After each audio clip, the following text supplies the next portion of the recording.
बच्चे को तो ऐसे ही लगेगा कि जैसे शायद डेड एंड आ गया, दुनिया खत्म हो गई है। बिल्कुल ऐसा लग रहा था, दुनिया खत्म हो गई है eight that point in time. Chocolates का बिजनेस जब खत्म हुआ तो what was the next step, next venture क्या था आपका? चिंची का कॉन्सेप्ट यूटिलाइज किया, उसके पीछे पूरा अपना फ्राइंग का सेटअप बनवाया, अपना ब्रांड बनाया और उस ब्रांड को लॉन्च किया। स्टार्टअप आपने ज्वाइन किया वो क्या था, और ये स्टार्टअप वाला जर्नी कैसा रहा? बट उस पर मुझे एक बहुत बड़ा सेटबैक हुआ। I had a partnership that went सोर। आपका एंटरप्रेन्योरशिप में आने का वाई क्या था? That's a very interesting question. सारे जर्नी में जो एक बर्नआउट का फेज आया, हाउ दैट किक्ड इन? जो मुझे समझ आ गया यार ये चीज़ गलत हो रही है, मैं उसको लेके गया अपने मैनेजर तक। मैनेजर ने मना किया, उससे ऊपर ले गया, उसने मना किया, उससे ऊपर ले गया, उसने मना किया, मैं बोर्ड तक ले गया उस चीज़ को। ह्यूज मार्केट है, इसमें आप किन सेगमेंट्स को टैप इन कर रहे हैं? मर्चेंट्स यानी हर सेलर, हर दुकानदार, चाहे वो ऑनलाइन कुछ बेच रहा है, चाहे वो फिजिकल दुकान के जरिए कुछ बेच रहा है, चाहे वो ठिए पे कुछ बेच रहा है, वो हमारा टारगेट सेगमेंट है। स्विच कहाँ पे खड़ा होगा अगले 10 साल में, 5 साल में? स्विच को देखेगा as one of the largest digital banks of the country इंशाल्लाह, and a player in payments that has changed the way payments happen in Pakistan. अस्सलाम वालेकुम। पॉडकास्ट लिव विद पर्पस के साथ मैं हूं आपका मेजबान राशिद महमूद, और आज हमारे साथ जो मेहमान हैं वो एक यंग एंटरप्रेन्योर हैं, बल्कि मैं उन्हें जब से जानता हूं, अगर मैं ये कहूं कि वो एक बोर्न एंटरप्रेन्योर हैं तो शायद गलत नहीं होगा। मुख्तलिफ स्टार्टअप्स में रहे और अभी एक बहुत सक्सेसफुल फिनटेक कंपनी रन कर रहे हैं। हम उनसे उनके जर्नी के बारे में जानेंगे और हम देखेंगे कि वो हमारी ऑडियंस को अपनी जर्नी से क्या आउटकम्स, क्या लर्निंग्स जो हैं वो शेयर कर सकते हैं। अस्सलाम वालेकुम शाओन। वालेकुम अस्सलाम। और शाओन, मैं 10 साल से ज़्यादा अरसा हो गया हम एक दूसरे को जानते हैं, और मैंने आपको हमेशा हसलर मोड में देखा है। You were always an entrepreneur. जब आप पढ़ भी रहे थे IBA से, यू वर डूइंग BBA, तो you were an entrepreneur even then. आप कुछ ना कुछ कर ही रहे थे। तो ये कब रियलाइज़ हुआ कि मुझे हसलर मोड में ही रहना है, या आई एम नॉट अ 9 to 5 गाय, मैं वो जॉब वाला बंदा नहीं हूँ, मुझे अपना ही कुछ करना है, अपनी दुनिया पैदा करनी है? ये कैसे और कब रियलाइज़ हुआ? तो आई थिंक ये रियलाइजेशन जो है, I am not sure if this is a realization जो सेट इन होती है, जो आपने एक अल्फाज इस्तेमाल किया hustler mode. I think some people looking at the dynamics जो उनके फैमिली के होते हैं, जो उनके दोस्तों के होते हैं, जो माहौल, जिस माहौल में उनका ब्रॉटअप हो रहा होता है, उस सब को देखते हुए एक पर्सनैलिटी इंसान की बनती है मेरे ख्याल से। तो I think my personality also developed. आपने IBA बैचलर्स की बात की, मेरे ख्याल से उससे बहुत पहले जब मैं स्कूल में था, हमारे फादर जो हैं एक जॉब करते थे, 9 to 5 सिक्योर जॉब थी उनकी, एक अच्छा हमारा लाइफस्टाइल था। बट विद दैट जब मैं स्कूल में ही था, मैंने उनका ट्रांजिशन देखा उस नौकरी से कारोबार की तरफ। अच्छा, उस ट्रांजिशन में I also saw some obvious mistakes which I thought were mistakes at that point in time, जो मुझे बज़ाहिर नज़र आ रही थी। एंड विद टाइम, चंद सालों के बाद हमें रियलाइज़ होना शुरू हुआ, या हमें देखना शुरू हुआ कि शायद हमारा वो फाइनेंशियल स्टेटस भी वो नहीं रहा, या वो नहीं रहने जा रहा। जो कुछ चीज़ें ऑब्वियस नज़र आने लग गई। I am also the eldest amongst my siblings, तो ऑटोमेटिक एक सेंस ऑफ रिस्पॉन्सिबिलिटी आई कि कुछ करना पड़ेगा। तो आउट ऑफ दैट बेसिक चीज़ों से मैंने शुरू किया। मेरे वालिद साहब, मुझे अभी भी याद है, जब मैं स्कूल में था, आई थिंक 8वीं जमात में हूँगा, 7वीं जमात में हूँगा, तो उस वक्त वो स्टॉक एक्सचेंज का एक कारोबार करते थे। तो उसमें कैट होती थी, जिस स्क्रीन को उस वक्त कैट कहा जाता था ना, तो स्क्रीन का एक्सेस भी था। तो मैं जब भी स्टॉक एक्सचेंज पे जाता था, उसको देखता था, तो बड़ा फैसिनेट होता था, ये बायर्स किस तरह आ रहे हैं, सेलर्स किस तरह आ रहे हैं। और मैं कभी भी रेट देख के ये नहीं देखता था कि यार इस रेट को इतना रेट हो जाएगा तो बेच देंगे। मैं देखता था चलती कैसे है मार्केट, तो मैं उसके वाई समझने की कोशिश करता था। और जब वाई समझने की कोशिश की, मुझे बड़ा मज़ा आया।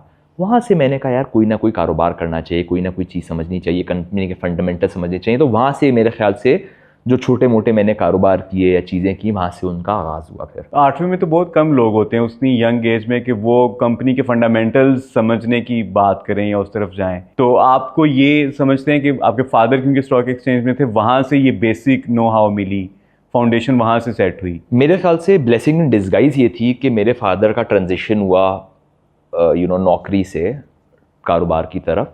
उस ट्रांजिशन में अच्छाइयाँ भी हुई, बुराइयाँ भी हुई, तो उन सब से सीखा मैंने, because I am the only son, the eldest as well.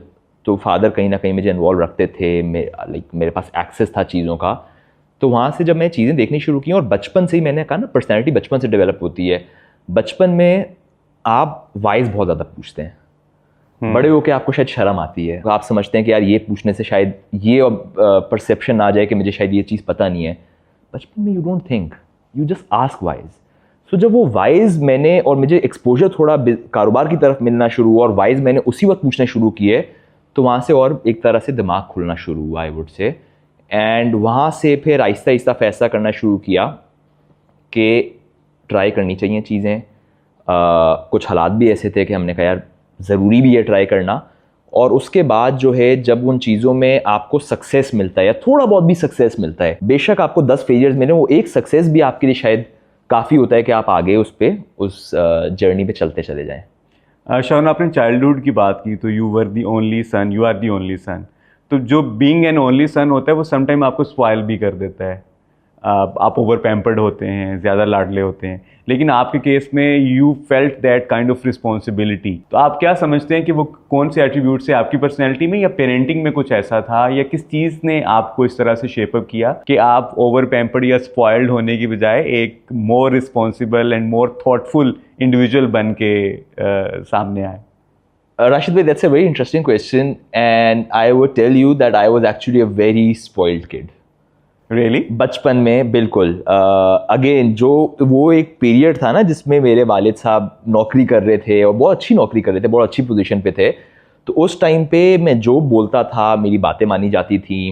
बहनों के उस पर भी आई थिंक मुझे ज़्यादा गिफ्ट्स मिलते थे as compared to my sisters.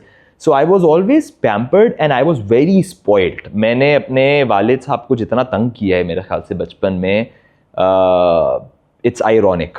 मैंने जितना तंग किया उन्होंने जितना बर्दाश्त किया मुझे, तो मैंने बहुत तंग किया उनको। बहुत डिमांडिंग था, बहुत स्पॉइल्ड बच्चा था। बट उसके बाद जब अगेन जिस तरह ट्रांजिशन हुई, वालिद साहब के पास वक्त भी कम था मुझे देने के लिए, एक वो फीलिंग आई। नंबर 2, वो मुझे इन्वॉल्व करने लगे चीज़ों में, दिखाने लगे किस तरह क्या होता है। वहाँ से ओपननेस आई चीज़ों की।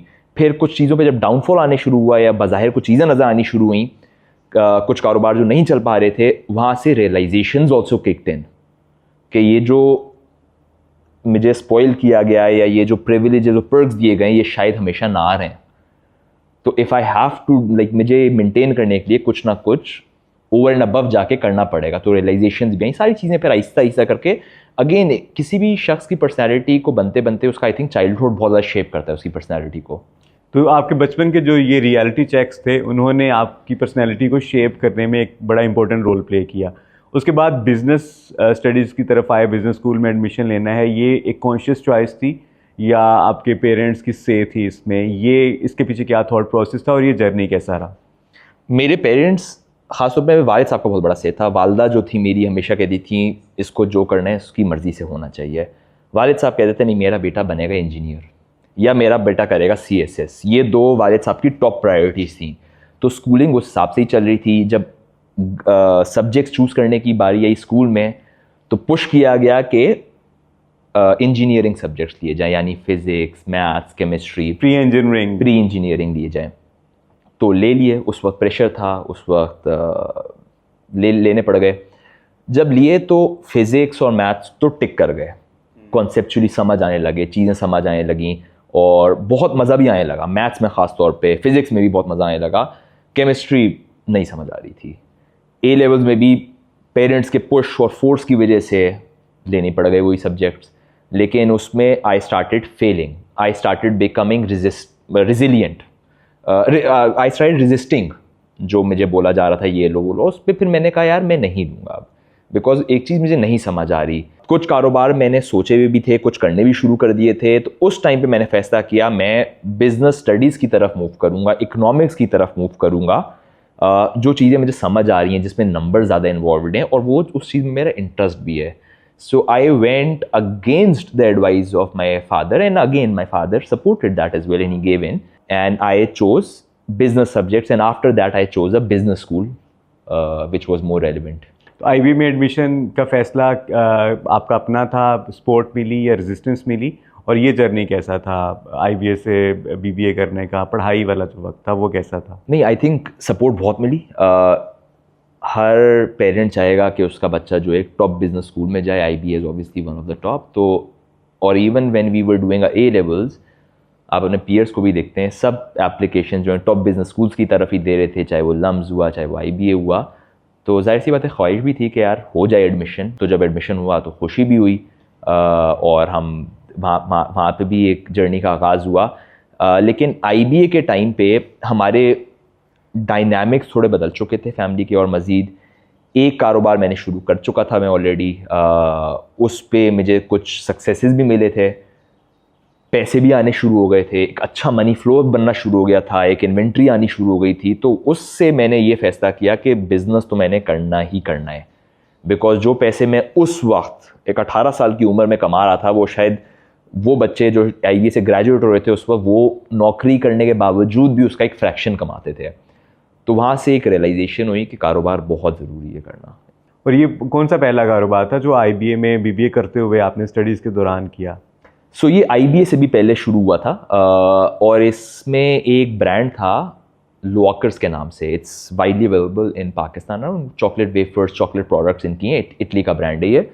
मेरा पर्सनल फेवरेट था। तो जब भी हम बैरूनी मुल्क सफ़र करते थे तो मैं हमेशा अपने लिए कार्टन्स लेके आता था, लेकिन पाकिस्तान में बाज़ाहिर अवेलेबल नहीं था ये ब्रांड। तो व्हाट आई डिड वाज, मैंने थोड़ा आउट ऑफ द वे गया। मैंने कहा यार जब मुझे चाहिए और मुझे नहीं मिल रहा, मुझे जैसे बहुत सारे लोग होंगे जो बाहर ट्रैवल करते होंगे, इतना फेमस ब्रांड है, पाकिस्तान में क्यों नहीं है, इसकी कोई ना कोई डिमांड तो होगी पाकिस्तान में।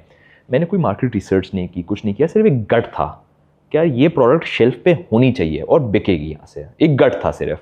उस गट के ऊपर मैंने वहाँ पे दुबई में जब हम जा रहे थे, हमने कुछ डिस्ट्रीब्यूटर से कनेक्ट किया। मैंने वहाँ पे डिस्ट्रीब्यूटर से कनेक्ट करने के बाद एक मैकेनिज़्म बनाया पेमेंट का, कि किस तरीके से मैं ये लेकर आऊँगा, उनको पेमेंट कैसे करूँगा, फिर ट्रांसपोर्ट कैसे होंगे गुड्स। छोटी क्वांटिटी में, कंटेनर के तो पैसे ही नहीं थे मेरे पास, सिर्फ छोटी क्वांटिटी में मैं काम कर सकता था। तो छोटी क्वांटिटी में मैंने एक उसको पकड़ा जो सप्लाई चेन देखे बंदा, उससे एक रेट तय किया और थोड़ी सी क्वांटिटी में इंपोर्ट करने शुरू किए, और इंपोर्ट करके दुकानों पे प्लेसमेंट शुरू करवाई, अच्छी दुकानों पे। तो बहुत लर्निंग्स हुई उस जब मैं, that was my first exposure to retail, या दुकानदारों से पहला एक्सपोजर था मेरा। तो उसने मुझे बहुत सिखाया, बहुत कुछ सीखा मैंने उस वक्त। वो पहला एक ऐसा एक्सपोजर था जिसमें मैंने सही वाला कोई कारोबार खड़ा किया था। तो वो किया, 8 महीने मैंने उस कारोबार को चलाया। उस 8 महीने में I would say I made significant money from that point in time. और उसके बाद जो है I was forced to move out of that business, because some people with more money saw the market being created, and वो जो है बाज़ाहिर container import कर सकते थे जो उनको बहुत सस्ता पड़ता था। तो इसलिए I was driven out of the business. But today अगर आप आज देखें तो लॉकर्स जो है आपको हर बड़े शेल्फ पे, हर सुपर स्टोर पे अवेलेबल मिलेगा। सो आई स्टिल टेक प्राइड कि मैं वो वाहिद बंदा था जिसने पाकिस्तान में सबसे पहले इंट्रोड्यूस किया इस चीज़ को। तो आपके की लर्निंग आउटकम्स क्या थे उस एक शॉर्ट जर्नी में, और किस तरह से you were driven out of business, और इसको आप किस तरह से देखते हैं कि एक फ्री मार्केट में इस तरह से होना चाहिए? क्या पॉलिसीज़ होनी चाहिए जिसमें एक बिल्कुल यंग एंटरप्रेन्योर आप जैसा वो भी ग्रो कर सके? क्या वो पॉलिसी में लैकिंग्स थी जिनकी वजह से you were driven out of business? अगर ये सवाल आप मुझसे उस वक्त पूछते तो मैं आपको इसका एक मुख्तलिफ जवाब देता। मैं आपको कहता पॉलिसीज़ होनी चाहिए, यंग एंटरप्रेन्योर्स को सपोर्ट करना चाहिए, एक मैकेनिज़्म होना चाहिए। But if you talk to me today, I believe it's always the survival of the fittest in any business, and that's how it should be. जो बेस्ट है उसको आगे बढ़ना चाहिए। There should be no protection mechanisms, और उसी से innovation drive होती है। उसी से जो बंदा बेहतर कर रहा है वो और बेहतरी की तरफ फोकस करता है, कंपटीशन ड्राइव होता है। जो कंपटीशन आया उसने ये देखा कि यार एक प्रोडक्ट है, वो दुकानदारी था, एक मेरा ही कस्टमर था बाय द वे जो मेरा कंपटीशन बना। तो and he was nice enough, उसने कहा तुम देखो तुम लेकर आए हो प्रोडक्ट को, लेकिन मैं अपने कंटेनर मंगवाता हूँ, अब मैं अपने कंटेनर में भर के मंगवा रहा हूँ लॉकर्स, तो मैं तो तुमसे नहीं खरीदूंगा, लेकिन साथ में मार्केट में भी माल उतारूंगा। इसका मतलब ये है कि मेरा रेट तुमसे कम होगा तो तुम्हारा माल कहीं फंस ना जाए। So it was nice of him to warn me. At that point time मुझे बड़ा गुस्सा है, ये मेरा ही कस्टमर मेरे ही बिजनेस को ले रहा है, लेकिन वो मेरा बिजनेस थोड़ी है। I don't have an exclusive agency. ये सारी चीज़ें लर्न की मैंने विद ड्यू टाइम। दूसरी बात, मुझे दुकानदारी के फंडामेंटल समझ आए कि दुकानदार किस तरह सोचता है, पेमेंट्स कैसे होती हैं, उधार कितना चलता है, किस तरह और फिर मुझे मार्केट कितनी बड़ी है ये समझ आया। मैं आपको एक मिसाल देता हूँ। मैं एक स्टोर है कराची में, बॉम्बे स्टोर, सबसे पहला कस्टमर था मेरा। उसके पास जब मैं गया तो मेरा पहला ऑर्डर मेरे ख्याल से 20-1 हज़ार रुपये का उसने मुझे लिखवा दिया। मेरे ख्याल से उसने कहा 15 दिन बाद आके चेक ले जाना। मुझे समझ आया 15 दिन की उधारी चलेगी। I was okay with it. मेरे ख्याल से हफ्ता 10 दिन गुजरे होंगे। ही कॉल्ड मी, इज एक नया ऑर्डर देना है। When I walk to him, उसने कहा लिस्ट लेकर आ जाओ। मैंने उसके पास लिस्ट लेके गया तो उसने टिक करता रहा, ये भी चाहिए, ये भी चाहिए, ये भी चाहिए, ये भी चाहिए। उसने बहुत बड़ी लिस्ट मुझे बनवा दी। आई थॉट नो प्रॉब्लम, मैं घर गया, मैंने जब कैलकुलेशन की तो वो 1.5 लाख का ऑर्डर बन गया। अब मैं सोच रहा हूँ यार ये 1.5 लाख का ऑर्डर ले भी लेगा, ये ना हो कि मैं मंगवा लूँ, मेरे लिए उस वक्त 1.5 लाख एक बड़ी रकम थी। मैंने कहा ये 1.5 लाख रुपए मैं खर्च कर दूँ और ये नहीं दे खरीदे, मैं कहाँ बेचने जाऊँगा 1.5 लाख का माल। तो eight that point time I question him and I called, I still remember that call. मैंने उसको फ़ोन किया, मैंने उसको बोला कि यार 1.5 लाख का बन रहा है माल। एंड ही सेड यार भाई मेरी 30-35 लाख की डेली की सेल है, तुम 1.5 लाख की माल की बात कर रहे हो। और मुझे समझ ही नहीं आई ये कैसे हो सकता है, 30 लाख रुपए एक दुकान से चॉकलेट्स बेच रहा है। उसके बाद मुझे समझ आने लगा कि हमारी रिटेल मार्केट इस मुल्क की कितनी बड़ी है। जब एक दुकान खड्डा मार्केट में बैठ के 30-35 लाख की दिन की सेल कर रहा है, और ये मैं उस वक्त की बात बता रहा हूँ 2010 की 2010 की बात कर रहे हैं, 15 साल पहले की बात। 15 साल हो गए इस बात को अब, राइट। तो आप सोचें आपकी मार्केट कितनी मैसिव है। तो ये जो सारा एक्सपीरियंस था जिसमें आपने शॉपकीपर्स से भी डील किया, उसने फिर अल्टीमेटली आपको हेल्प किया उस स्टार्टअप को बिल्ड करने में जिसमें आप फिनटेक में काम कर रहे हैं और रिटेल सेक्टर में बहुत मैसिवली काम कर रहे हैं, ट्रांजैक्शंस को डिजिटलाइज करने में। You were able to connect the dots there. I think ये एक्सपीरियंस भी और इसके साथ बजाय जितने भी और एक्सपीरियंस थे, हर डॉट कनेक्ट हुआ है। तो आज हमने पेमेंट्स की कंपनी बनाई है जिसके IB में जब आप पढ़ाई कर रहे थे, BBA कर रहे थे, तो ज़्यादा फोकस पढ़ाई पे था या कारोबार पे फोकस? कारोबार पे फोकस था। पढ़ाई सफ़र हुई, बिल्कुल सफ़र हुई पढ़ाई। मैं I was a below average student. जो सब्जेक्ट समझ नहीं आते थे उसमें बहुत स्ट्रगल करता था, दिल भी नहीं चाह रहा होता था। जब आपका किसी चीज़ का दिल ही नहीं चाह रहा हो तो उसमें आपकी एफर्ट मिड्स की मेरी तो नहीं लग पाती उसमें एफर्ट। तो मैं वही कोशिश करता हूँ जिसमें मेरी एफर्ट लगती है। तो पढ़ाई यस सफ़र हुई। मेरी CGPA जिसको स्टूडेंट्स बड़े एक they wear it as a badge of pride कि मेरी 3.5 है, 3.7 है, 3.8 है, पता नहीं कैसे होती है उन लोगों की GPA इतनी हाई। मेरी तो 3 से भी नीचे थी। तो but it is what it is. Family की तरफ से इसका कोई बैकलैश था या उनकी तरफ से कोई तनकीद सुनने को मिलती थी? ये किस तरह उसको, एक सारा जो आप पढ़ाई में थोड़ा सा पीछे रह रहे होते हैं उसका भी तो एक बर्डन या प्रेशर होता है, उसको कैसे डील किया उस एज में आप? आई थिंक 2 चीज़ें। उस वक्त तक मेरी family was going through their own set of challenges, number 1। Number 2, उन्होंने ये भी देख लिया था कि यार ये अपनी मर्जी करता है और कुछ ना कुछ कर लेता है करके। So I think they had that level of confidence कि कुछ ना कुछ कर लेगा ये, तो बिकॉज ऑफ विच मेरे ऊपर फैमिली का सारा प्रेशर नहीं था। So the only pressure I had was कि खुद से रियलाइजेशन हो कि यार इतना ना हो जाए कि मैं कोर्स से निकाला ना जाऊँ या कहीं F ना आ जाए, कोई चीज़ ऐसी ना हो जाए जिससे ग्रेजुएशन लंबी हो जाए। बस इस बात का मैं ख्याल रख रहा था, बाकी I was passing through. That's great. तो अब जब ये चॉकलेट वाला बिजनेस जो है ये ख़त्म हुआ आपका, क्योंकि एक और कंपेटिटर आ गया और उसने पूरा कंटेनर इंपोर्ट कर लिया, तो फिर वो कैसा सेटबैक था? मतलब बहुत बुरा सेटबैक। उस वक्त क्या फील हो रहा था? ऐसे लग रहा था मतलब एक बच्चा है, उसने एक अचानक से बिजनेस खड़ा कर दिया है कि वो माल दुबई से मंगवा रहा है और बेच रहा है बेहतरीन, और वन फाइन मॉर्निंग उसे पता चलता है कि इट्स नो मोर देयर। तो मुझे तो लग रहा है कि एक बच्चे को तो ऐसे ही लगेगा जैसे शायद डेड एंड आ गया, दुनिया ख़त्म हो गई है। तो वो क्या फीलिंग्स थी, और उस फीलिंग को आपने उस सारे फेज़ को कैसे कोप अप किया और उससे कैसे बाहर आए और कुछ नया ट्राई किया, वो क्या था? बिल्कुल ऐसा लग रहा था दुनिया ख़त्म हो गई है eight that point in time, कि ये गलत है, नाजायज़ है, कैसे कर सकता है कोई, so at that point time lot of frustration कि यंग होते हैं आप, यंग होते हैं और नहीं फीलिंग्स होती हैं वो सारी, आपने भी गर्म होता है, गुस्सा भी गर्म होता है। तो उस सारी फीलिंग से, उस सारे सेटबैक से कैसे कोप अप किया? तो कोप अप इसी तरह किया कि सबसे पहले तो उस वक्त भी did not give up, not in terms of business. मैं उसी को कंटिन्यू करता, दैट वुड हैव बीन बेवकूफ़ी on my part, I would have lost money. तो ये तो मेरे जो कंपेटिटर था उसका एक तरह से उसकी अच्छाई थी कि उसने मुझे पहले से वार्न कर दिया, क्योंकि मार्केट में आ गई थी वो प्रोडक्ट ना। लेकिन मैंने फिर उस कंपनी को डायरेक्ट भी लिखा, जो कंपनी है Lockers, it's an Italian company, I wrote to them, I still have that email. तो जब मैंने उनको लिखा तो मैंने कहा यार मैंने आपकी मार्केट बना दी है पाकिस्तान में, अब आप पाकिस्तान में ऑफिशियल एजेंसी लेकर आएँ, और मेरे थ्रू लेकर आएँ और हम लोग मिलकर काम करेंगे और समथिंग। एंड आई थॉट कि वहाँ पे उस साइड पे, and I still believe that उस एंड पे कोई अगर मेरे जैसा होता है या कोई एंटरप्रेन्योर या माइंडसेट वाला बंदा होता, वो उसको बाइट करता। इन्होंने भी बाइट किया, दे responded back, but they responded back with questions like what's your setup, what's your supply chain, how many vehicles do you have, how many distributions do you have? So I responded back, I'm just an 18-year-old, I'm studying in school, but I created your market out of scratch. and I want you to kind of trust me.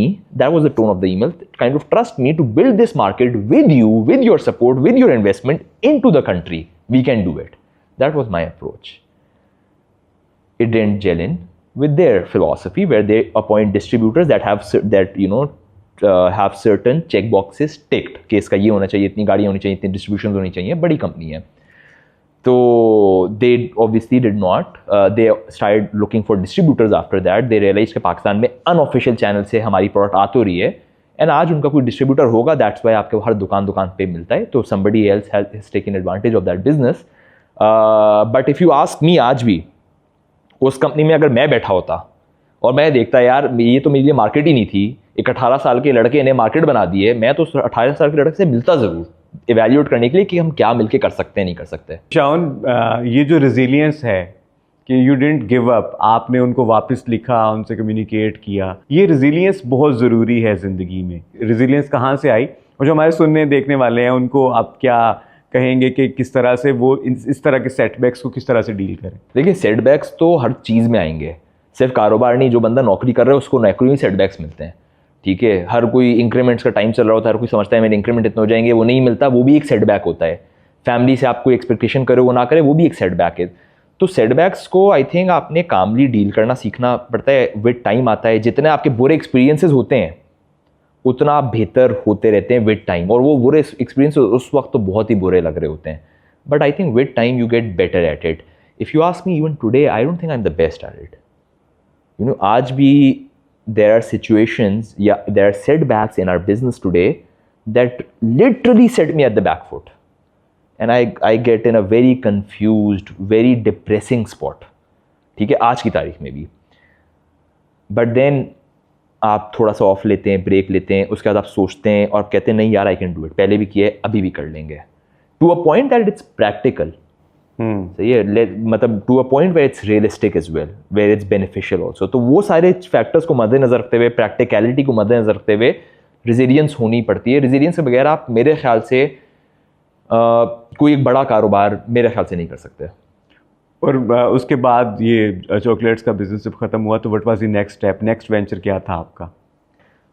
That's very interesting. जब ये ख़त्म हुआ, locker से भी जवाब नहीं आ रहा था, जब ये चॉकलेट कंपनी से, तो कुछ करना तो था. सही है, पैसे भी जमा हो गए थे कुछ जो लॉकर से कमाए थे. And I am the kind of person who is very, I am not spendthrift at all, by the way. having like I'm a very low maintenance guy. I don't believe in buying fancy stuff and what not. तो जितने भी पैसे थे वो सब जमा ही हो रहे थे तकरीबन ना. तो having said that, उस पैसे को रीइन्वेस्ट करना था. तो ऑप्शंस इवैल्यूएट करने लगा, क्या करूं क्या नहीं करूं. उसके बाद फिर एक आइडिया आया, और आइडिया ये था, मैं चाइना गया था एक कॉन्फ्रेंस के लिए. जब वहाँ से वापस आया तो वहाँ पे मैंने देखा एक ठिए के ऊपर, it was a remote cart, उस कार्ट के ऊपर फ्राइड आइसक्रीम बिक रही थी. मैं वापस आया, मैंने सोचा फ्राइड आइसक्रीम बेचेंगे हम पाकिस्तान में. और उसी तरह कार्ट्स के ऊपर मैंने कहा एक कार्ट से शुरू करेंगे, 2-3 करते करते पूरा एक्सपैंड करेंगे इस बिज़नेस को. That's what I thought, and that's doable as well. कोई मुझे बहुत बड़ी दुकान, बहुत बड़ी इन्वेस्टमेंट नहीं चाहिए. फिर मैंने आइडिया पे जब काम करना शुरू किया, फ्राइड आइसक्रीम की सप्लाई चेन मुश्किल थी, ठीक है. डी फ्रीज़र का सेटअप आप किस तरह लगाओगे, आपको कोल्ड आइस चाहिए, 10 तरह के मसले आ रहे थे. फिर मैंने कहा ईजियर प्रोडक्ट क्या है, फ्रेंच फ्राइज़ हैं. खाने पीने का शौक भी था मुझे ना, खाने पीने का आज भी शौक है मुझे. I was fond of cooking as well. तो मैंने कहा बेसिक प्रोडक्ट से स्टार्ट करते हैं and then let's build on the product. तो मैंने 2-3 प्रोडक्ट्स उठाई, अपनी सेल्फ रेसिपीज़ डेवलप की, और एक brand by the name of Pomfrets launch किया. वो पॉमफ्रीट्स क्या था, वो एक बाईसाइकिल, वो होती है ना मोटरसाइकिल, उसके पीछे चिंची बनी हुई होती है. मैंने उस कॉन्सेप्ट को यूटिलाइज़ किया. आज की तारीख में तो आपको कराची, लाहौर वगैरह में बहुत सारे ठिए उस तरह के कार्ट्स नज़र आ जाएंगे. बैक इन दैट डे, मैं ये 2011-12 की बात कर रहा हूँ, उस वक्त नहीं थे. उसका कॉन्सेप्ट नहीं था फूड कार्ट्स का, बिल्कुल ऐसा है, ठीक है. तो उस वक्त मैंने एक चिंची का कॉन्सेप्ट यूटिलाइज़ किया, उसके पीछे पूरा अपना फ्राइंग का सेटअप बनवाया और अपना ब्रांड बनाया और उस ब्रांड को लॉन्च किया. तो that was my second bigger venture, you can say. और उसका क्या रिजल्ट निकला? उसका result, you and up, so I ended up in a very interesting position. पूरा आईबीए का टेन्योर में ये काम करता रहा. जब मैं पढ़ाई कर रहा था, एक चिंची से शुरू किया, उसको 2 मैंने कार्ड्स बनाई. 2 कार्ड्स जब बनी तो अगला फिर IBA was nice enough. IBA ने मुझे अपनी जगह दी, वहाँ पे एक हेड ऑफ एंटरप्रेन्योरशिप थे, उन्होंने कहा कि यार आप हमें पहले क्यों नहीं मिले, आप पहले, हम तो ढूंढते हैं आप जैसे लोग। तो उन्होंने मुझे जगह दे दी IBA के अंदर। वहाँ पे मैंने कौन थे head of entrepreneurship? Doctor Shahid Qureshi. Doctor Shahid Qureshi को इसी प्लेटफॉर्म पे मैं इंटरव्यू कर चुका हूँ। अच्छा। और you guys can watch it in the I would love to. Doctor Shahid Qureshi was brilliant.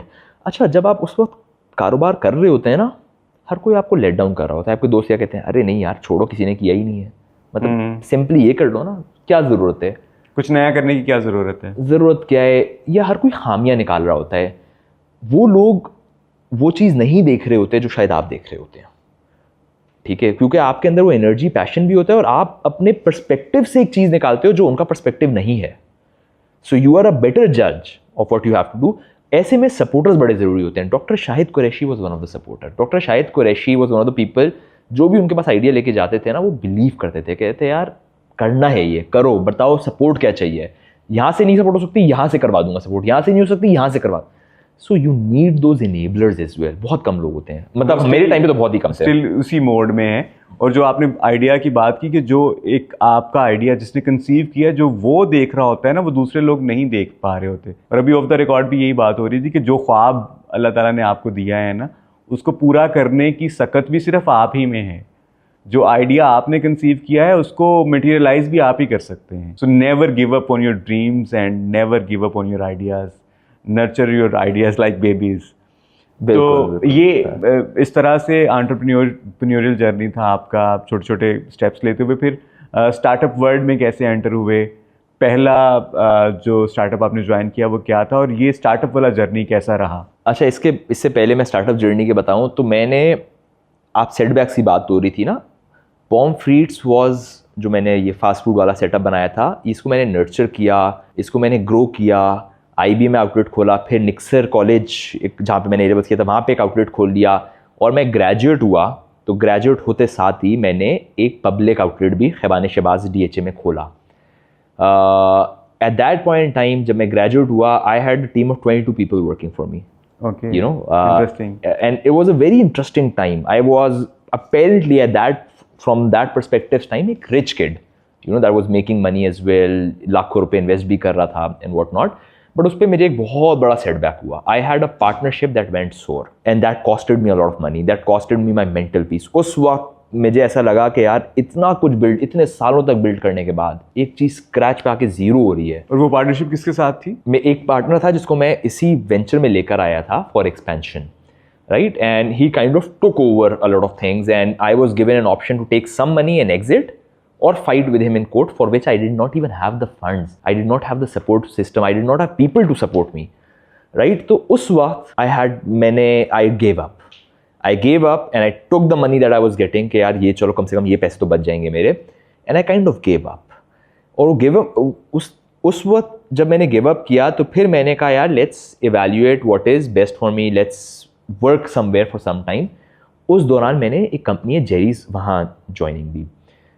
Jerry's became very close to my heart because मुझे जहाज़ों का, एविएशन का बड़ा शौक है, तो मैंने वहाँ पे बड़ा दिल लगा के काम किया बिकॉज वो एक एविएशन बेस्ड ग्रुप था। जब दिल लगा के आप कहीं भी काम करते हैं उस पर ऑब्वियसली आपके लिए 10 तरह के एवेन्यूज़ अनलॉक होते हैं। तो I became one of the youngest general managers and then the youngest chief operating officers of, you know, different divisions within Jerry's. So at a very young age, like I had a very comfortable kind of a package, a comfortable kind of a role, बहुत ज़्यादा बाज़ाहिर काम भी नहीं था। I became the trusted guy for the board of that company as well. So at the end of the day, it was a very comfortable position, a position where a lot of people said, or rather envied, you know, where I was. उधर मैंने तकरीबन 7 साल काम किया। And उसके बाद some realization started to kick in कि यार मे बी स्टेबिलिटी की तरफ चीज़ें जा रही हैं, चीज़ें बेहतर हो रही हैं, but maybe this is not who I am, you know, despite the fact that I did well and there was still a much greater path for me at Gerry's. मैंने कहा I have to do something bigger, I have to do something जिस पे मैं नाम बना सकूँ। You know, as IBA में जब मैं था या उससे भी पहले जब मैं था तो I was kind of known कि यार शाओन वो बंदा है जो कुछ ना कुछ बना लेता है या कोई बिजनेस करता है, जिस तरह आपने कहा है, आप मुझे इतने साल से जानते हैं, हसलर। तो मैंने कहा यार वो इमेज लूज हो रही है। I don't want to work for a family office for the rest of my life. I want to do something and create something that resonates with me and my name. So I took a very conscious and a very big decision, and I left Jerry's. It was a big transition. It was a 6-month period of my notice where the board was trying to convince me, but I still took that decision कि नहीं यार, I have to go and do something bigger and impactful. तो उस bigger और impactful journey को सीख करने के लिए मैंने startups को join किया, which were raising a lot of multi-million-dollar funds. तो मैंने सोचा ये हो कैसे रहा है, ये चलता कैसे है, who are these investors, what are the dynamics, impact क्या create हो रहा है इससे, ये सारी चीज़ों को, ये whys को समझने के लिए मैंने startups join किए. पहला startup जो मैंने join किया उसका नाम Airlift था, जो एक quick commerce startup company थी. उसके बाद मैंने एक कंपनी है अभी join की. अभी is right now as we speak a microfinance bank in the country as well, one of the most successful fintechs we have in the country. तो उसमें मैंने join किया. इन दोनों startup से एक बहुत crucial learnings भी थी मेरी. और उसके बाद while I was evaluating what to do next, I bumped into somebody जो मेरा हम नाम भी है, उसका नाम भी ऑन है. बहुत randomly मेरी उनसे मुलाकात हुई, और जब मुलाकात हुई तो हमने आइडियाज़ डिस्कस किए. मैं आपको बताऊं राशिद भाई, हमारी पहली मुलाकात 6 घंटे लंबी थी, 6 hours. He was talking about what all he has done, I was talking about what all I have done, and we were just talking about how big the market in Pakistan is, और lending में क्या काम कर सकता है, economy को prosper कैसे करवा सकते हैं, हम भी बड़ा काम कैसे किया जा सकता है. And we just knew. It's what happens when people with bright ideas meet. शान, हम उस पे बाद में आएंगे जो आपने ओन शाह के साथ स्टार्ट किया. Sure. स्विच, आपका जो फिनटेक जर्नी है, लेकिन जो आपका ये सारा हसल मोड है, जिसमें आप अपने पोटेंशियल को रोज़ डेली बेसिस पे पुश कर रहे होते हैं, अपनी लिमिट्स को, और स्ट्रगल कर रहे होते हैं और मेहनत कर रहे होते हैं, कुछ क्रिएट करने में लगे होते हैं, तो इसका एक हिंड साइड भी है, एक बर्नआउट भी है इसका. तो मैंने देखा कि वो फेज़ आप पे भी आया. तो मैं चाहूँगा कि आज इस प्लेटफॉर्म के तवस्सुत से आप हमारे जो सुनने वाले हैं, जो देखने वाले हैं, जो कि कुछ करना चाहते हैं ज़िंदगी में, उनको भी वो फेज़ हिट करेगा. बिल्कुल करेगा. ये हो नहीं सकता. वो कहते हैं ना, if you want a rainbow you have to deal with rains. और आपने उस बुरे फेज़ के साथ जिसमें आप बहुत ज़्यादा स्ट्रेस्ड आउट थे, डील किया, and you successfully came out of that. तो मैं चाहूँगा कि मेरे लिसनर्स जो हैं वो उस जर्नी को भी जानें और वो आपसे सीखें कि वो फेज़ क्या था और आपने उससे किस तरह से उसे नबरदाश्त हुए. So when you say कि you successfully came out of it, I think that is subjective, because Okay. burnouts आपके ज़िंदगी में एक दफ़ा नहीं, बहुत दफ़ा आते हैं, बहुत situations पे आते हैं. So even at Switch जो हम अभी करते हैं, मुझे नहीं पता आगे की जर्नी हमारे लिए कैसी है. हमें इतना पता है कि हम एक विजन के साथ चल रहे हैं और उस विजन पे रहेंगे. बर्नआउट से डील करना आसान काम नहीं होता. People ask me, or if people were to ask me कि यार एंटरप्रेन्योरशिप के लिए कोई एडवाइस चाहिए, चीज़ें चाहिए, तो मैं सबसे पहले बोलूँगा कि भाई बनना क्यों है एंटरप्रेन्योर, राइट? अगर पैसे कमाने हैं, अच्छी गाड़ी चलानी है, अच्छे घर में रहना है, तो वो मेरे ख्याल से तो नौकरी से भी हो सकता है, मेरे ख्याल से कुछ सिंपलर करके भी हो सकता है. Going down this road is very tricky. You know, जब आप एक बड़े इम्पैक्ट के लिए, बड़े प्रोजेक्ट के लिए काम कर रहे होते हैं या अपना स्क्रैच से कुछ स्टार्ट कर रहे होते हैं, it's not easy. Building a business, वो भी scalable business, a big business, it's not easy Rashid भाई. इट्स नॉट ईजी, बहुत मुश्किल. और मतलब आप जितने भी रिजिलियंट हो जाएं, आप जितने भी स्ट्रॉन्ग हो जाएं, आपको अंदर पता होता है यार there is a chance of failure. आप अपने माइंड से निकालते हो उस थॉट को, नहीं यार चांस ही नहीं है, आप बिलीव करते हो, लेकिन कहीं ना कहीं आपको स्ट्रेस होता है, तो वो बर्नआउट हो रहा होता है ना. तो स्ट्रेस से डील करना आसान नहीं है. फिर आप उससे डील सिर्फ तभी कर सकते हैं जब आपके वाइज क्लियर हों. तो आपका एंटरप्रेन्योरशिप में आने का वाई क्या था? That's a very interesting question. मेरे ख्याल से 2 ही वाइज होते हैं जिसकी वजह से लोग मेहनत करते हैं. और one is financial benefits, number 2 is recognition. बाकी जितने भी जो भी चीज़ें हैं वो सब इन 2 के अराउंड ही रिवॉल्व करती हैं. कोई कहता है नहीं यार अपने वालदैन के लिए कर रहा हूँ, तो वालदैन भी रिकग्निशन के अंडर ही आ जाते हैं. मतलब तो इन 2 ब्रॉड कैटेगरीज में आप वाइज को डिफाइन कर सकते हैं मेरे ख्याल से. तो if the why is financial, that's a problematic why in my opinion, because financial आपको अनलॉक करने के लिए आप बहुत आसान तरीके भी हैं. और जब मसला आएगा ना आपके ऊपर, तो आप कहोगे यार अगर मुझे फॉर एग्जाम्पल मर्सिडीज़ ही मेरा वाई था या एक सर्टन अमाउंट ही मेरा वाई था, तो वो अमाउंट तो मैं इस शॉर्टकट से भी कर सकता हूँ. तो आप गिव अप जल्दी कर जाओगे. जबकि दूसरी जो पार्ट है आपका वाई, रिकग्निशन से अगर कोई लिंक्ड है, अगर आपको उस रिकग्निशन में मज़ा आता है, चाहे वो दुनिया के सामने हो, चाहे अपने वालिदैन के सामने हो, चाहे अपने लव्ड वंस के सामने हो, चाहे आपके अपनी नज़र में हो कि मैं देखूं कि मैं क्या कर सकता हूँ, मैं अपनी दुनिया आप पैदा करूँ. But human beings are social animals, या right? So at the end of the day we need some degree of social recognition. चाहे वो अपने लिए भी कर रहे हो, कहीं ना कहीं आप चाहोगे मेरे पेरेंट्स अप्रिशिएट करें, देखें, मेरे बहन भाई अप्रिशिएट करें, मेरे लव्ड वंस अप्रिशिएट, कोई ना कोई अप्रिशिएट करे, कोई ना कोई देखे. You know, happiness, there was a book, I'm forgetting the name, and there was a movie on this as well, where this person, a very super successful person, walking on the quest of happiness, he thought he'll be happier if he goes alone and if he lives his life all by himself. But when he goes down that journey after achieving all the financial success, and when he's about to die, he writes a book, and he said, happiness is only present if it's shared. And he realized that on his deathbed. So point is कि आप social animal हो, आपको कहीं ना कहीं recognition उस social element के लिए भी चाहिए होती है. I would say my core of why is on the recognition front, and that's what drives me. अच्छा, जो सुनने वाले हैं, जो बुक शाओन ने रिकमेंड की, अगर किसी को टाइटल पता हो तो वो ज़रूर कमेंट में मेंशन कर दें. शाओन, इस सारे जर्नी में जो एक बर्न आउट का फेज़ आया, हाउ दैट किक्ड इन, और उससे या फिर आप जितना भी बाहर आ सके या जैसे आए, वो अगर आप जर्नी शेयर करें, how was that? So I think जिस तरह मैंने आपसे बोला ना राशिद भाई, मैं अपनी बात करूँगा कि रेजिलियंस जो आई थिंक पर्सनैलिटी से और बचपन से आपके अंदर एक चीज़ इनकलकेट हो रही होती है. तो मैं एक मिसाल देता हूँ. बर्नआउट तो नंबर ऑफ टाइम्स आए हैं और बहुत मुश्किल टाइम्स मेंटली मैंने डील किए हैं. But let's go back to the time जब मेरा पॉम्फ्रेट्स बंद हुआ. यू नो, एक वेंचर जिस पे मैंने IB के पूरा टाइम काम किया. सोशली भी बड़ा प्रेशर होता है. You know, you are kind of known. एक आर्टिकल ट्रिब्यून ने मेरे ऊपर उस वक्त किया था. अब तो खैर बात पे एक आर्टिकल्स पब्लिश हो जाते हैं, बट उस वक्त एक तरह से it was something that I took a lot of pride in. I was known in my social circle for that venture as well. वो वेंचर जब मुझे छोड़ना पड़ा, उससे एग्जिट लेना पड़ा, it was a very tough time for me, very tough time. You know, तो उसके बाद जो है I kind of gave up. You know, I gave up and I start telling my self कि यार चलो कोई नहीं, नौकरी कर लेते हैं, उसमें भी व्हाट इज़ द वर्स्ट, एक अच्छी नौकरी करते हैं, अच्छे फिक्स पैसे आएंगे, सब कुछ होगा, लेट्स इवैल्यूएट, आगे जाके कुछ करना होगा. तो अपने आप को एक तरह से तसल्ली दे रहा था मैं, जो हर कोई एक अपने डाउन पीरियड में देता है. और उसके बाद जब मैंने जेरीज ज्वाइन किया, maybe I didn't join in with a lot of energy, but जब मैंने ज्वाइन किया, जब मुझे समझ आया कि यू नो एविएशन की कंपनी है ये, वो चीज़ें, मेरा इंटरेस्ट डेवलप हुआ. जब इंटरेस्ट डेवलप हुआ तो मेरे बहुत सारे आइडियाज़ दिमाग में क्लिक होने शुरू हुए. यार ये इस तरह होना चाहिए, ये इस तरह होना चाहिए. Then I didn't take no for answers. So I still remember I joined in as a marketing services officer in Gerry's. बहुत जूनियर पोजीशन थी. मेरे ऊपर मैनेजर था, उससे ऊपर DSM था, उससे ऊपर कंट्री मैनेजर था, उससे ऊपर जनरल मैनेजर, उससे ऊपर चीफ ऑपरेटिंग ऑफिसर, उससे ऊपर बोर्ड. तो from that to the board मेरी एक जर्नी कुछ महीनों की थी, सिर्फ 3 महीने टू बी एग्जैक्ट. 3 महीनों में I went from that directly to the board.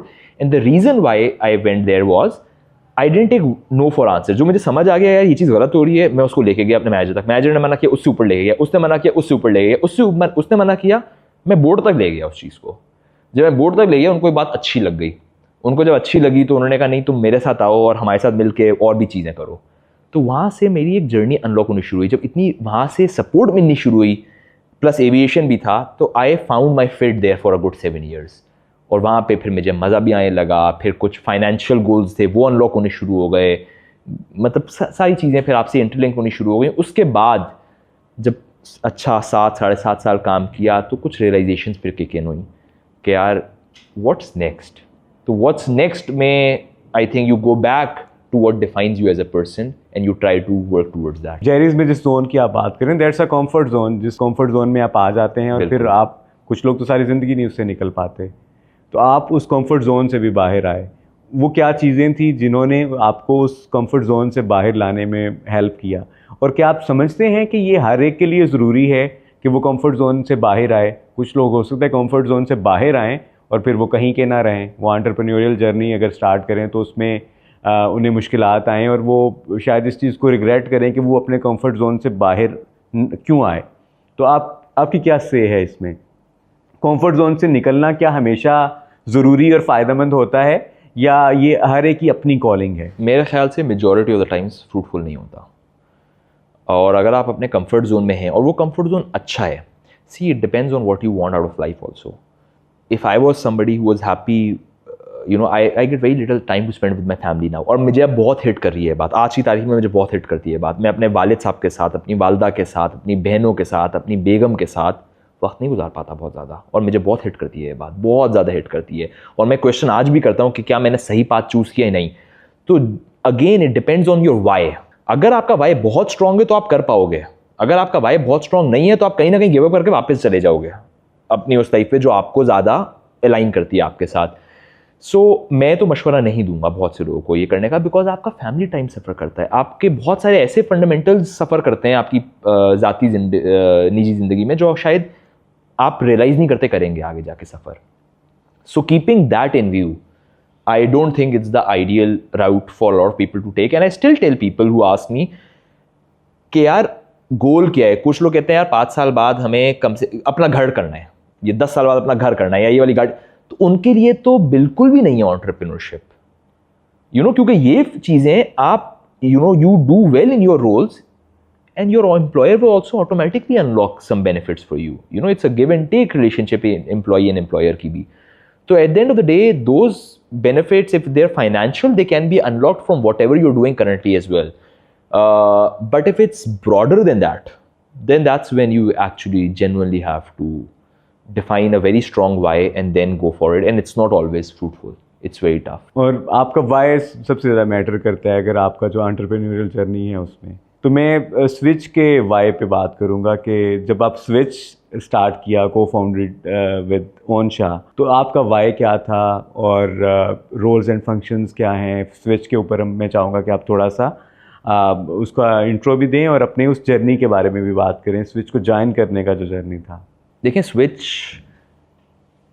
एक फंडामेंटल प्रॉब्लम है पाकिस्तान में जो हमें सॉल्व करना है. फंडामेंटल प्रॉब्लम क्या है राशिद भाई? कोई भी इकोनॉमी, आज राशिद साहब जो है अपना एक सेटअप करना चाहते हैं, अपना बिजनेस करना चाहते हैं, अपना स्टूडियो सेटअप करना चाहते हैं. मेरा आपसे सवाल ये है कि आपको फाइनेंस कौन करेगा राशिद भाई? Your friends and family. But is that enough to finance a business? What if people don't have friends and family that are strong enough to support the venture? आपके पास फंडिंग के सोर्सेज क्या हैं? In a country like Pakistan, the answer is close to none. Not completely none, but close to none. और किसी भी मईशत को बढ़ाने के लिए आपका ये जो कारोबारी तबका होता है यही बढ़ाता है. हुकूमत का काम नहीं है. हुकूमत का काम सिर्फ फैसिलिटेशन है. एग्जीक्यूटर्स मैं और आप हैं. मईशत बढ़ाने के लिए, इकोनॉमिक पोटेंशियल अनलॉक करने के लिए किसी भी इकोनॉमी का, चाहे वो बड़ी से बड़ी हो चाहे छोटी से छोटी हो, it is the entrepreneurs of that economy that will unlock the potential. क्योंकि एम्प्लॉयमेंट जनरेट करने के वादे तो शायद सियासतदान करते हैं, लेकिन वो उसको पूरा मैंने और आपने करना होता है. तो at the end of the day we are the executioners. तो it's very important for us to understand that. अब बात करते हैं कि हमें फाइनेंस तो है ही नहीं. अब फाइनेंस देना कैसे है? 36 बैंक हैं आपके मुल्क में, 36 banks in our country. 37 to be exact.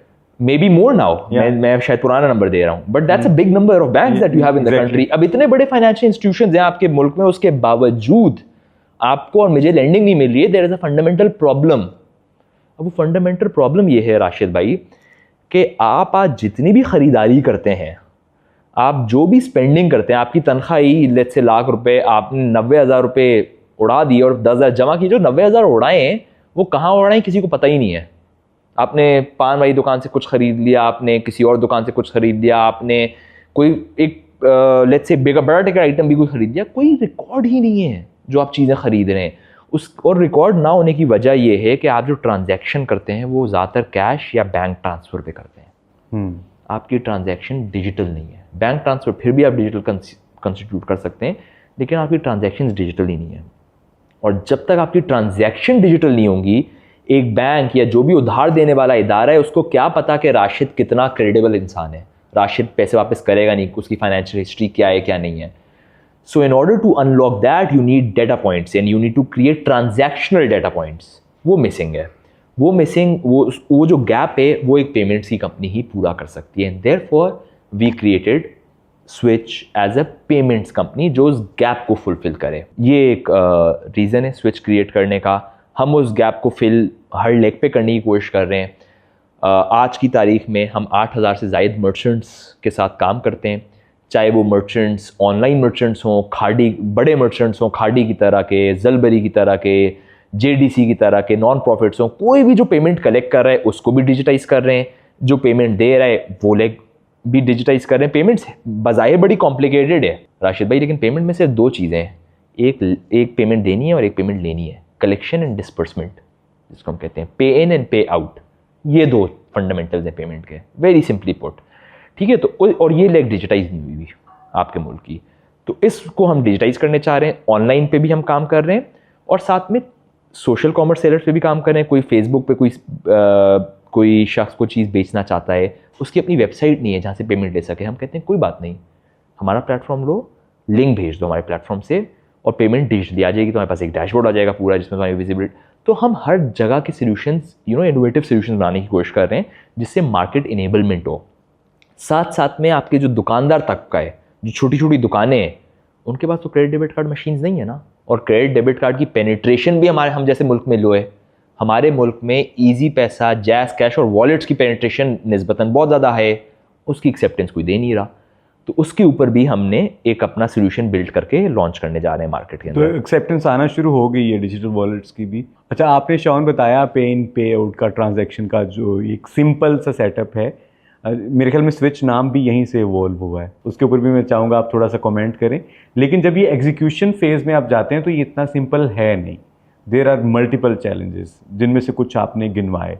आप पॉलिसी साइड पे अगर बात करें तो इस पेमेंट्स को डिजिटलाइज करने में सबसे बड़ा हर्डल या सबसे बड़ा प्रॉब्लम जो है वो पाकिस्तान में इकोनॉमी में क्या है, जो कि पॉलिसी लेवल पे आप समझते हैं कि हल करने की ज़रूरत है? पहले सवाल का जवाब देता हूँ। पीछे जो फंडामेंटल फ्लो होता है टेक्नोलॉजी का, वो एक स्विच के थ्रू हो रहा होता है ना, तो पे इन पे आउट सारी चीज़ें आपकी कोर मैनेज करता है, एक स्विच मैनेज कर रहा होता है। सो पेमेंट्स का क्योंकि एक स्विच मेन होता है तो हमने नाम स्विच रखा, plus it's catchy as well, so lot of factors came into why we put the name or chose the name as switch. Number 2, policy.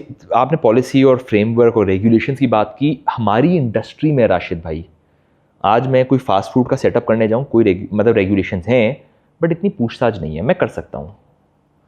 मैं पेमेंट्स का कोई काम करने जाऊँ, now this involve peoples money, इस पे regulations are very strong, अनराइटली सो होनी भी चाहिए। कोई किसी का पैसा लेके भाग ना जाए, कोई फ्रॉड ना हो जाए, कोई मिसयूज ना हो जाए, rightly so regulations need to be in place, लेकिन रेगुलेशंस आल्सो किल इनोवेशन। अब हमें कोई टेस्ट करना है, हमारे पास पैसे कम हैं, तो हम कोई 20 करोड़ रुपए रख के लाइसेंस तो ले नहीं सकते स्टेट बैंक का, तो हमें फिर वो फ्रेमवर्क चाहिए होता है। लेकिन उस फ्रेमवर्क में भी State Bank is very progressive, our regulator is very progressive, they are introducing sandbox programs, they are introducing partnership programs through the banks and other members कि आप इसके पार्टनर बन के ये काम कर सकते हो। अच्छा, अमूमन तो हमने विदाउट पार्टनरशिप सबसे पहले काम करके स्टार्ट किया, हमने जब प्रोडक्ट टेस्ट की, लेकिन उस पर बहुत बड़ा चैलेंज आया हमारे लिए।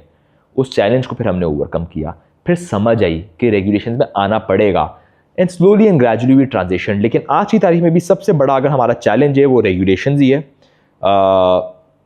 And right, I am not saying it this should not be there, because अगर रेगुलेशन आप पेमेंट से हटा दोगे तो God knows where you go in terms of fraud and what not. But yes, in small pockets innovation is allowed, और हम भी करते हैं। हम थोड़ा ग्रे में भी काम करके थोड़ा देखते हैं कि यार what's working, what's not working, and then we try to take it to our banking partner और टू द रेगुलेटर के यार इस पे देखें क्या हो सकता है, ये एक मार्केट है। तो there are avenues which we are working, but yes, as we speak it is still a kind of blocker to innovation to some degree. और अगर हम स्विच की जर्नी की बात करें, how old is Switch now, और numbers में कहाँ खड़े हैं आप? We are 2.5 years old. March 2023 was when we first launched our platform, जो हमारा रिटेल पे प्लेटफॉर्म सबसे पहले लॉन्च हुआ था, and it's been a very tricky roller coaster ride. हमने अप्स देखे, फिर एकदम से रॉक बॉटम डाउन्स देखे, फिर अप्स देखे, बट अल्हम्दुलिल्लाह we are doing significantly well as we speak. I can talk about the numbers that we publish. Generally, we do over $50 million in monthly payment value as we speak. So that accounts for over $600 million, close to more than $500 million we are doing on an annual basis. So in terms of numbers, we are processing a significantly healthy volume as we speak. And obviously, लोग ये कहते हैं कि यार इतना बड़ा volume आप कर रहे हो, and we know the reality कि आज जो हम कर रहे हैं वो एक छोटा सा फ्रैक्शन है हमारी मार्केट का. The market opportunity is huge. कोई कंपटीशन की भी बात करते हैं ना, हम तो वेलकम करते हैं, हम कहते हैं आए कंपटीशन, क्योंकि मार्केट इतनी बड़ी है. शायद कंपटीशन कोई ऐसी चीज़ें करे जिससे हम सीखें, हम कोई ऐसी चीज़ें करें जिससे कंपटीशन सीखे. We have to grow together. So competition will only drive innovation in my opinion, and market is huge. और जिन नंबर्स की आपने बात की, ये टोटल एक्सेसिबल मार्केट का कितने % है? बहुत कम है. It's not even 1%. It's not even 1%. It's not even 1% because market सिर्फ रिटेल, आप ओवरऑल एड्रेसेबल मार्केट बात करें तो $150 बिलियन की मार्केट है. उसको हमने बाइफिकेट किया. भाई रिटेल की मार्केट की बात करें तो तकरीबन आपका 20% तो of the economy is contributed bye retail. उसको अगर आप डिजिटाइज करने की बात करें, $70 अरब की तो सिर्फ वो एक मार्केट है साल की, रिटेल मार्केट. अब इसमें cash in, cash out, bill payments नहीं है, वो एक अलग बहुत बड़ी मार्केट. वो $3 अरब से ऊपर की मार्केट महीने की है. तो market is well over $150 billion that. और शाउन, इस सारी जो ह्यूज मार्केट है, इसमें आप किन सेगमेंट्स को टैप इन कर रहे हैं? आपका फोकस किस सेगमेंट पे है? Interesting question. हम हैं एक फिनटेक, लेकिन हम सिर्फ मर्चेंट्स के लिए हैं. मर्चेंट्स यानी हर सेलर, हर दुकानदार, चाहे वो ऑनलाइन कुछ बेच रहा है, चाहे वो फिजिकल दुकान के ज़रिए कुछ बेच रहा है, चाहे वो ठिए पे कुछ बेच रहा है, वो हमारा टारगेट सेगमेंट है. हम अमूमन लोग कहते हैं यार आप ये प्रोडक्ट है, ये कंज्यूमर्स पे इस तरह काम. हम कहते हैं यार हमें डाइवर्ट होना ही नहीं है कंज्यूमर्स की, हम बात भी नहीं करेंगे कंज्यूमर्स की. उसकी वजह बड़ी सिंपल है. आपके मुल्क में 170 मिलियन से ज़ायद अकाउंट्स हैं. बेशक अभी भी अनटैप्ड बड़ी हुई है मार्केट, लेकिन there are 37 banks. Let them do the work that there's a company called SadaPay that popped up, NayaPay, these are all recent fintechs as well. Let them do the work that they are specialized in. Let us build the merchant level infrastructure for payments to be accepted and dispersed, जो missing है आज की तारीख में. तो हम सिर्फ merchants के लिए काम करते हैं. और मर्चेंट्स के लिए जो आप काम कर रहे हैं, उनमें से प्रोडक्ट्स क्या हैं? आप मर्चेंट्स को किस तरह से फैसिलिटेट कर रहे हैं, कि वो उनको एनेबल किस तरह से कर रहे हैं कि वो ट्रांजैक्शंस को डिजिटलाइज कर सकें? हमारी पेमेंट गेटवे की मैं बात कर लेता हूँ. मिसाल के तौर पे हमारी नंबर ऑफ प्रोडक्ट्स हैं, बट पेमेंट गेटवे की मैं बात करता हूँ. एक मर्चेंट है, फॉर एग्जांपल स्टाइलो हमारा कस्टमर भी है. आप गए वहाँ पे, शॉपिंग किया आपने चेकआउट किया तो उसके बाद आपसे पूछता है आपको कैश ऑन डिलीवरी चाहिए, यानी डिलीवरी राइडर आएगा उसको कैश देंगे, या आप डिजिटली पे करना चाहते हैं. आप अगर उस पर डिजिटल पेमेंट पे जाएंगे तो स्विच का इंटरफेस खुल जाएगा. That is the switch payment gateway जो इंटरफेस खोलेगा. अब वो स्विच का इंटरफेस क्या देता है? स्विच का इंटरफेस राशिद को ये ऑप्शन देता है कि वो अपना क्रेडिट या डेबिट कार्ड पे पेमेंट कर दे, वो ईजी पैसा से कर दे, जैस कैश से कर दे, वन बिल से कर दे. और अब वी आर इनेबल्ड ऑन रास, तो वो चाहे तो रास से भी उस पेमेंट को डिजिटली कर सकता है. इससे फ़ायदा ये होता है मर्चेंट लेवल पे, एक तो पेमेंट प्री पेमेंट हो जाती है, पेमेंट सिक्योर हो जाती है. तो ऑर्डर डिस्पैच करने से पहले मर्चेंट को पता होता है कि ऑर्डर वापस नहीं करेगा कस्टमर. ये नहीं कहेगा आज पैसे नहीं, कल आ जाना राइडर को. उसने पैसे दिए हुए ना, ऑर्डर एक्सेप्ट जरूर होना है, तो उसकी एक्सेप्टेंस रेट बढ़ जाता है. दूसरी, उसकी रिकन्सिलिएशन बेहतर हो जाती है. उसके पास रियल टाइम विजिबिलिटी आ रही होती है कि क्या किसकी पेमेंट आ गई है. तो अ लॉट ऑफ बेनिफिट्स इसके इंटेल करते हैं. एंड सबसे बड़ा बेनिफिट जो अभी तक अनलॉक नहीं हुआ है वो ये है कि एनी ट्रांजैक्शन डेटा पॉइंट्स को यूज़ करते हुए इन मर्चेंट्स को हम लेंडिंग अनलॉक करेंगे. कि अब ये तुम कारोबारी हो, तुम्हें इतना उधार चाहिए बिजनेस बढ़ाने के लिए, तुम्हारा ये कारोबार की हमने ट्रेजेक्टरी देखी हुई है, ये लो इतना उधार. ज़रूरी नहीं हम खुद करें, किसी बैंक से पार्टनर कर सकते हैं, जो इसमें स्पेशलाइज्ड लोग हैं उनके साथ कर सकते हैं. बट ये वैल्यू अनलॉक होगी अभी मज़ीद. अच्छा शाउन, अभी जो आपने जिस प्रोडक्ट का जिक्र किया, स्विच का इंटरफेस है, ये बड़े मर्चेंट्स के लिए है. जो छोटे मर्चेंट्स हैं, जो कि नंबर्स में बहुत ज़्यादा हैं, जो स्टैंड अलोन एक शॉप है या बहुत ज़्यादा ब्रांचेस नहीं हैं, उनके लिए क्या प्रोडक्ट है? वो किस तरह से पेमेंट्स को इस तरह से डिजिटलाइज कर सकते हैं?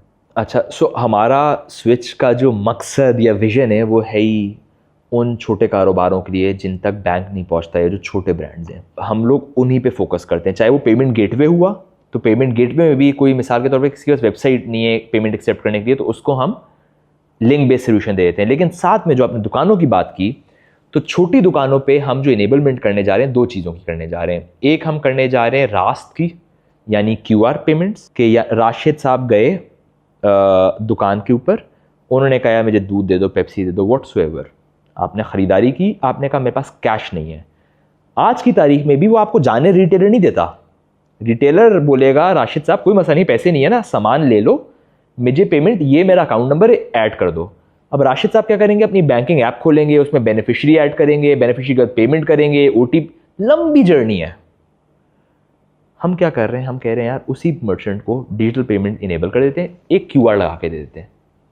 क्यूआर के जरिए राशिद साहब उसको अपनी बैंकिंग ऐप खोली, अपने फेस रिकग्निशन से लॉगिन हो गई और टक करके पेमेंट, आप क्यूआर स्कैन करोगे टक करके पेमेंट कर सकते हो उसको with in a second. Number 1। Number 2, उसी मर्चेंट को हम लोग दे रहे हैं टैप टू पे टेक्नोलॉजी, यानी कि राशिद साहब कहते हैं नहीं यार मैं अकाउंट अपना खोलना नहीं चाहता, मेरे पास कार्ड है, कार्ड से पेमेंट ले लो। अब उस बेचारे छोटे दुकानदार को तो कोई $200 की पॉस की डिवाइस नहीं देगा जिस पे पेमेंट हो सके, क्रेडिट या डेबिट कार्ड की, वीज़ा या मास्टर की। तो उसके लिए हम कह रहे हैं तुम्हारा फ़ोन ही पेमेंट एक्सेप्टेंस टर्मिनल बन गया है, तुम्हें कोई $200 की मशीन की ज़रूरत नहीं है। इसी फ़ोन पे राशिद भाई अपना कार्ड टैप करेंगे, कार्ड हटाएंगे, पेमेंट थ्रू हो जाएगी। तो ये 2 टेक्नोलॉजी, ये बाय द वे टेस्टेड है हमारे पास technology, we are just getting launch ready for this. तो ये 2 चीज़ें हम इनेबल करने जा रहे हैं रिटेलर एम्पावरमेंट के लिए। और जो टैप टू पे की आपने बात की छोटे रिटेलर्स के लिए, आपने कहा प्रोडक्ट टेस्टेड है, इसमें आपको गवर्नमेंट साइड से, पॉलिसी साइड से कोई हर्डल्स आई या आपके लिए रास्ता आसान था? नहीं, इसमें रेगुलेशंस आर इन प्लेस। जाहिर सी बात है, मर्चेंट्स जिनको सेटलमेंट्स होनी है, जिनके पैसे, क्योंकि राशिद के बिहाफ पे पैसे कलेक्ट हुए ना, पैसे पुल हुए हैं, पैसे पुल होकर मर्चेंट तक पहुंचने हैं, तो मर्चेंट रजिस्टर्ड होना चाहिए। जो पहुंचाएगा मर्चेंट तक वो एंटिटी रजिस्टर करेगी मर्चेंट को, तो इसकी रजिस्ट्रेशन का प्रोसेस है। So we are going over that journey कि उस जर्नी को हम मज़ीद कम या उस जर्नी को मज़ीद बेहतर कैसे कर सकते हैं before launching the product. We want to be market ready before launching digital acceptance की प्रोडक्ट रिटेल के अंदर। और अगर शाउन जियोग्राफिकली बात करें तो स्विच कहाँ तक पेनिट्रेट कर चुका है, बड़े शहरों में, छोटे शहरों में, कस्बे देहातों में, किस लेवल पे आप ऑपरेट कर रहे हैं अभी, पेनिट्रेशन कैसी है? सो हमारे all the way from KP के, उसके छोटे शहर पकड़ लें, पंजाब पकड़ लें, बड़ी सिटीज़ वहीं, छोटे शहर पकड़ लें, लिया पकड़ लें, कोई आप शहर पकड़ लें, हमारे उन शहर में कहीं ना कहीं कोई प्रेजेंस है। बल्कि हम कभी अपने इन्वेस्टरों से या किसी से बात कर रहे होते हैं तो हम बड़े फ़ख्र के साथ उनको अपना जियोग्राफिकल फुटप्रिंट दिखाते हैं, सही है, जो एक्चुअली टैग्ड लोकेशंस के साथ, लाइव रिटेल लोकेशंस के साथ उनको दिखाते हैं, देखो हमारा रिटेल स्प्रेड कितना अच्छा है मुल्क भर में। तो I think Balochistan is one province where we are weak, we have may be a few retailers in Quetta and on the outskirts, one in Gwadar, but उसके अलावा जो हमारे 7,500 रिटेल मर्चेंट्स हैं वो मुल्क भर में फैले हुए हैं। शाउन, डिजिटल पेमेंट्स में ट्रांसपेरेंसी लाने में और इस फाइनेंशियल इंक्लूजन में you guys are doing great, बहुत अच्छा काम कर रहे हैं। Way you want to take Switch from here, आप अगले 5 साल में, 10 साल में पाकिस्तान की जो डिजिटल इकोनॉमी है उसको किस तरह से देखते हैं कि किस हद तक ये डिजिटलाइज हो चुकी होगी, किस हद तक हम फाइनेंशियल इंक्लूजन लेके आ चुके होंगे और लैंडिंग आसान कर चुके होंगे, जिसका आपने शुरू में जिक्र किया, और इस सारे जर्नी में आप स्विच का क्या रोल देखते हैं? स्विच कहाँ पे खड़ा होगा अगले 10 साल में, 5 साल में? It's very simple for us. Switch का जो विजन है दैट इज़ टू अनलॉक और make financial freedom simpler. Financial freedom सिर्फ डिजिटल ट्रांजैक्शन से नहीं आता, फाइनेंशियल फ्रीडम आता है कि आपको मैं कर्जा भी दे सकूं, आप उस कर्जे से अपना कारोबार बढ़ा सकें, ये होता है एक्चुअल फाइनेंशियल फ्रीडम। 5 साल के अंदर हम फाइनेंशियल फ्रीडम लाखों मर्चेंट्स तक इनेबलमेंट दे चुके होंगे, सिर्फ उन मर्चेंट्स को दे चुके होंगे जो हमारे साथ काम कर रहे हैं, साथ साथ में जो मर्चेंट्स कस्टमर्स को सर्व कर रहे हैं। राशिद गए दुकान पे तो मर्चेंट को तो चले हमने सर्व कर दिया, व्हाट अबाउट राशिद जो कस्टमर है? तो कस्टमर का भी जो डेटा पॉइंट रिकॉर्ड हो रहा है ना, तो उसी डेटा पॉइंट्स को यूज़ करते हुए बाकी फिनटेक्स, लेंडिंग फिनटेक्स, बैंक्स और ज़्यादा प्रोडक्ट्स डेवलप कर चुके होंगे जिस पे राशिद भी फैसिलिटेट हो जाए। ज़रूरी नहीं है सब कुछ स्विच कर रहा हो, स्विच तो मर्चेंट लेवल पे काम कर रहा होगा, कंज्यूमर लेवल पे भी, लेकिन बहुत चीज़ें अनलॉक हो जाएंगी because of Switch. So Switch will be playing a major part. हमारे चंद लाख मर्चेंट होंगे बाय इंशाल्लाह in the next 5 years, our growth trajectory is positive. So I look at Switch के, मतलब कोई पाकिस्तान की बात करेगा तो स्विच को देखेगा as one of the largest digital banks of the country इंशाल्लाह, and a player in payments that has changed the way payments happen in Pakistan. तो Shaun, being an entrepreneur and being in fintech industry, आप पाकिस्तान की जो overall economic outlook है उसे अगले 10 साल में कहाँ पर देखें? मैं तो बहुत, I am very bullish. I think Pakistan gold mine है, इस पे तो I have been very clear from the start. जब से मैंने पहला अपना कारोबार शुरू किया था, पहले दुकान को दिया, जब उसने बताया कि 30-35 लाख की उसकी डेली की सेल है, उस वक्त से लेके आज तक I am bullish on Pakistan. Pakistan की मार्केट इज़ ह्यूज, मेरे नहीं ख्याल से दुनिया में कोई भी ऐसी मार्केट है जिस तरह की पाकिस्तान की आज है। यार आपके पास मतलब 25 करोड़ लोग हैं आपके पास इस मुल्क में। सिर्फ कराची में आपके 2 करोड़ से ज़्यादा लोग हैं। इतनी बड़ी मार्केट है, इसको अनलॉक करना है एंड सिर्फ विद टाइम अनलॉक ही होगी। लोग कहते हैं यार हमारा करेंसी डिप्रिशिएट हो रही है, तो करेंसी आज की तारीख में अगर डिप्रिशिएट हो रही है या आपकी आज चीज़ें महंगी हो रही हैं, इसका एक बेनिफिट भी है, इसका एक फ़ायदा एक्सपोर्टर्स को होता है, you know. So at the end of the day आपकी products become cheaper, when they become cheaper they become more competitive. साथ साथ में with this you know with certain obviously we need certain enablement from the government as well. Enablement execution कारोबारी करेंगे, but with those enablements I think there will be more innovation driven. आपके remittance all time every month आप सुनते होंगे remittance all time high. ये remittance कौन भेज रहे हैं भाई? ये पाकिस्तान एक्सपर्ट्स हैं जो जा रहे हैं और भेज रहे हैं remittance, right? Parameters are looking positive month over month basis, you know. And if you look at what big funds or what big research agencies say about Pakistan, not one, several, they all showcase Pakistan as one of the most promising emerging markets of the world in the next few years. So I'm very bullish on Pakistan. जिंदगी क्या है? Life is beautiful. Life is all about perspectives, how you look at perspectives, and I think perspectives is how you define life. Life can be beautiful, life can be disastrous. It's about perspectives. It's about your perspective of life. Every person's perspective is different on life. तो ये matter करता है कि आपका perspective क्या है। What is purpose of आपने life? एक दफ़ा, पता नहीं याद है आपको नहीं याद है, आपने एक दफ़ा हम गवादर में बैठे थे और आपने मुझसे एक बात की थी कि मैं यहाँ पे बेगम के साथ बैठा हूँ, साथ में हवा चल रही है, सामने इतनी अच्छी बीच है, हम फ्रेश कीनू खा रहे हैं, इससे अच्छी ज़िंदगी और क्या हो सकती है। So it's about perspectives. It's about perspective कि आप ये भी सोच सकते हैं कि हम एक आइसोलेटेड सी जगह पे हैं और जहाँ ना बंदा है ना बंदे की ज़ात, कोई सोशल सर्कल नहीं है, मॉल्स नहीं है, but there is another perspective that बिल्कुल you are enjoying your life. बिल्कुल, I totally resonate with that and I agree with that. And what is purpose of life? मकसद हयात क्या है? कि कुछ ऐसा करें जिसके लिए याद रखा जाए आपको। What's happiness? That's very, very subjective. Eating, for me, eating good food is happiness. Talking to great people is happiness.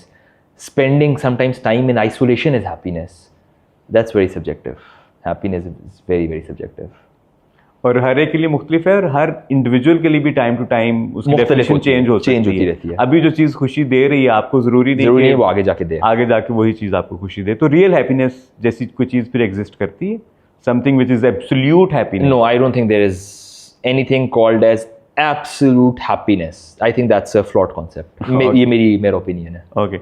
और towards the end of the program अगर आप कोई हमारे viewers को कोई मैसेज देना चाहें, कोई पैगाम, तो वो क्या हो? Like अमूमन मुझसे बोला जाता है कि भाई entrepreneur बनना चाहिए, नहीं बनना चाहिए। मैं तो बस यही पैगाम दूंगा कि at the end of the day, I think don't take myself as an example, don't take big people as an example.